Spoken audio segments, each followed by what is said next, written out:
Hi, and welcome to Chapter 7, Stock Valuation. So first thing we're going to talk about, what's the difference between debt and equity? Well, debt refers to bonds, equity refers to stock. So if you have equity or shares of stock in a company, then you have a voice in management. You have claims on income and assets, but the claims are not as strong as the debt holders or the bond holders. With bondholders, that has a specific maturity date, where stocks have no maturity date. They last forever or until they're repurchased.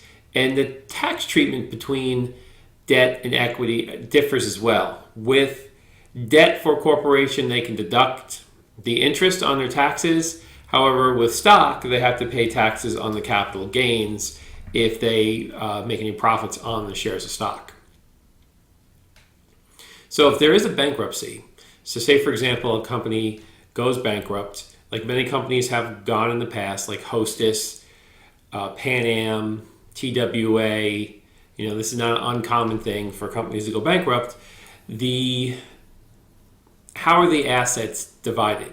Well, first the secured creditors these were bank loans and other secured creditors, get paid first. Then the unsecured creditors, usually bonds, will get paid next, and then the stockholders will get paid last, which usually means there's no money left for stockholders. So if we look at the key difference between debt and equity, in debt you have no voice in management, your liens on the company are superior to equity, maturity is stated, usually 30 years, and you have an interest deduction on the taxes.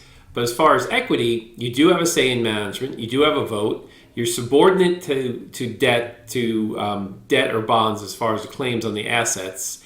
There's no maturity for equity. There's no expiration for equity, and there's no deduction for stock equity. Now, types of common stock. We have we're going to talk about privately owned stock. So all companies that are corporations have stock. Most of them are private and don't have shares on an exchange. So we'd call those privately owned stock. Publicly owned stock would be stock of companies that are owned by public investors, and this is traded on stock exchange. A closely owned stock, this is stock owned by, say, an individual or small group of investors, usually a family, and they're privately owned companies. And widely owned stock, this is common shares of stock from a firm that many individuals and institutions will own. Okay, so when you have common stock, you have a par value for common stock, which means nothing. Basically, it's just a legal accounting stipulation, means nothing. Now, preemptive rights allow stockholders who have a certain percentage of ownership, say they own 10% of the company, will get the right to buy additional new shares to maintain their percentage of ownership. So if you have a preemptive right, you're getting protected from dilution of your shares. Now, preemptive rights will help protect you from dilution of ownership, dilution of earnings, and give you your rights as a shareholder to purchase additional shares and make sure they can always maintain your current percentage of ownership. Other things about common stock: authorized, outstanding, and issued shares. So authorized shares, these are the shares that the firm's charter allows them to issue. Doesn't mean they issue all of them, because they may only issue a subset, and that subset becomes the outstanding shares that are held by both private and public investors. So that's a subset of the authorized shares. So they might be authorized to issue 5 million shares, but they may only issue 1 million shares outstanding. Treasury stock is when the company buys back outstanding shares, and this stock becomes held by the firm when they repurchase the stock. So all those stock buybacks you hear about, that becomes treasury stock, which is found in the equity section of the balance sheet of a public company. So the common stock, issued shares, these are the shares that have been put into circulation. So it's the sum of outstanding shares and treasury stock. So we talk about issued shares, where these are all outstanding and treasury stock together. Now, voting rights. So as when you own stock in a company, you have rights, voting rights. So you could transfer your votes to another shareholder as a proxy statement. There could be a proxy battle between non-management groups trying to gain control of the company by trying to get a significant amount of proxy votes to form a majority. And some shares could have super voting. So there could be a different classification of stock that may have 10 votes per share or super voting shares. Typically, families may issue these only to themselves so they maintain control of the company with fewer outstanding shares. And some shares of stock may have non-voting rights, which they don't vote at all. So they just shares of stock that don't vote, such as Under Armour has two classes of stock. One class of stock that votes and one class that doesn't vote. Typically, the class that doesn't have voting rights is worth a little less. Now, stocks pay dividends. So shareholders who are owning a piece of the company, so if the company does well and the board of directors decides that it's a good idea, they can issue or pay dividends to shareholders. And cash dividends are the most common issued. Now, common stock can be traded internationally. So we have stock exchanges across the world. So if you say you're in the Japanese Tokyo Stock Exchange and you want to have your shares traded on the New York Stock Exchange, you can do this ADS or ADR, which is basically taking your foreign shares and converting them into US dollars and making them tradable on US markets. Now let's move over to preferred stock. So with preferred stock, we have par value preferred stock. So this is the stated or face value of what the specific dividend percentage that this stock is going to issue. So the par value, say it's $10 of par value for the preferred stock, and they're going to pay a 10% dividend. That means the annual dividend is going to be $1, even if that price of that stock changes. So the no par preferred stock, that stock with no stated face value, but with a stated annual dividend. So instead of stating the face value of the shares, they just pay a dollarized dividend, say $1 or $2 a year, or whatever they determine. Now, preferred stock is sort of lives between stock and debt. So it's sort of between debt and equity. Now, what preferred stock is, it's preferred because it's better. Why is it better? Because there's a guaranteed dividend. Now, most companies do not issue preferred stock. Only a few companies issue preferred stock because it gives you the privilege of being senior to the common shares. And the preferred stockholders have a fixed and promised dividend. So the basic rights of a preferred shareholder is that you're going to get, sort of like interest on the bond, you're going to get this repeating dividend. But the preferred stock has no maturity date, like bonds do have a maturity date. So preferred stock is also given preference over common stock in the liquidation of assets. So it would be typically bonds would go first as far as claim on assets, then preferred stock, then common stock. Okay, so there's some features of preferred stock, such as restrictive covenants. So this means that this preferred stock can restrict the sale of certain assets. It can have, specifics about mergers, acquisitions, minimum liquidity requirements, how and when the parent company can repurchase common stock. So restrictive covenants is just saying the preferred stock can put restrictions on what the company is allowed to do while the preferred stock is issued. Now, cumulative preferred stock is preferred stock that has sort of a memory. So if any dividends are missed, the company is unable to pay a dividend, that dividend will be accumulated until it's able to be paid back at a later date. Non-cumulative preferred stock, where unpaid dividends just don't accumulate, just remain skipped or unpaid. Now, this is not wise for a company to do this because it will lower the value of the preferred stock if they have the audacity to skip a dividend payment to a preferred stock. Some preferred stock may have a callable feature, which means that calling means a company wants to buy back the preferred stock. So if that is true, then the shares for a callable feature, they would have to specify a certain period of time and a specific price at which this preferred stock could be called back.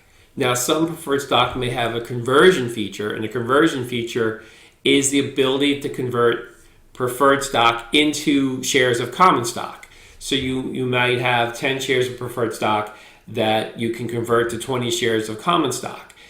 At the time you bought the preferred stock, it didn't make sense, but if the common stock price goes up very high, you may actually want to go and convert it. So it's just an extra feature that makes the preferred stock even more valuable. Let's talk about market efficiency and stock valuation. So stock markets are said to be efficient because you have all of these traders buying and selling stock based on information the company releases on the performance of its products, its sales, its profits. So with all that information out there, a number of educated investors read this information, judge whether or not they should buy or sell the stock, and then they move forward. So it's saying the stock market and stock prices are efficient and the stock valuations are efficient based on all the information that is known and stock traders buying and selling the stock based on the available information. So in behavioral finance seeks to define reasons why sometimes stocks are overvalued or undervalued, and they claim that a human emotion and human predictabilities can have an impact on stock valuation. We call this behavioral finance. So whenever a stock is affected by the way people feel about it, liking the product, liking the brand, having an affinity because they've owned the stock for a while, these are all things that cloud the judgment of humans. So in the future, when computers will be doing all the stock trading, they'll probably weed out these behavioral aspects to stock valuation. Now, in common stock valuation, we have certain models that will help show us what the value of stock is based on certain numeric values. So here, the common stock dividend valuation model is going to use information from time value of money. It's going to discount all the future dividends to get a stock price. So if you take the future dividend and divide it by 1 plus the required rate of return on the common stock, you can develop what the stock price should be based on the dividends a company pays. Now, this was useful when dividends were the driving force of valuations for stocks. In today's market, dividends aren't a driving force, so this model has less value today, but it is still a classic model of common stock valuation. Now, there's a zero growth dividend model, so this would be dividends sort of good to use for a preferred stock where dividends don't grow. So common stock dividends can grow. Preferred stock dividends are fixed. So you could use this zero growth model to value what the stock price should be for a preferred share of stock. Now we have the constant growth dividend model. So there might be some stocks out there that promise to grow the dividends by say 2% every year. So in that case, we could use G as our growth factor, and we could increase the dividend by that growth factor every year, then discount it by 1 plus the growth rate, similar to the dividend growth model, but this is the constant growth model, and this too will produce what the value of the stock price is, sometimes called the Gordon growth model, and this is basically would give us a stock price based on the growth of dividends. Very few companies do, however, promise or guarantee what the growth of a dividend is. So this model may be applicable to some utilities, but it's a rare situation that a company is going to promise continuous dividend growth.